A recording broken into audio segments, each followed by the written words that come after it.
আমার প্রিয় নবীজি হযরত জিবরাইলকে বলে, হে জিবরাইল, তোমার 600 নূরের ডানা, সেই নূরের ডানাগুলো খুলে খুলে আমাকে দেখাও।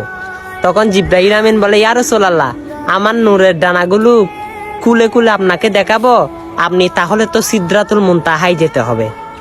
তখন সিদরাতুল মুনতাহায় মেরাজ শরীফের দিনে আমার রসুল গেল।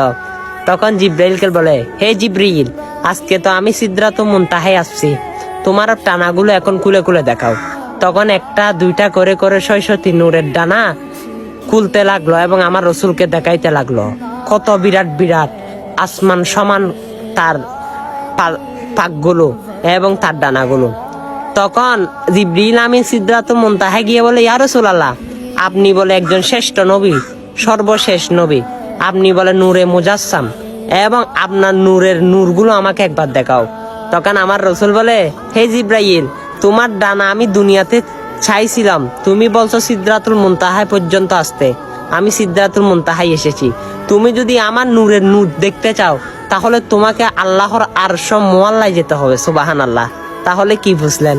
আমার প্রিয় নবীজি হচ্ছে শ্রেষ্ঠ, সেই নবীর চেয়েও আর কোনো নবী নাই। এই নবীর উম্মত হয়েছি।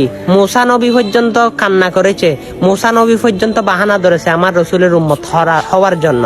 অবশ্যই আমরা যে এত ভাগ্যবান, সেই নবীর উম্মত হয়েছি। সেই নবীকে ভালোবাসাগুলো কেমনে প্রকাশ দেব, কেমনে ভালোবাসা দেব?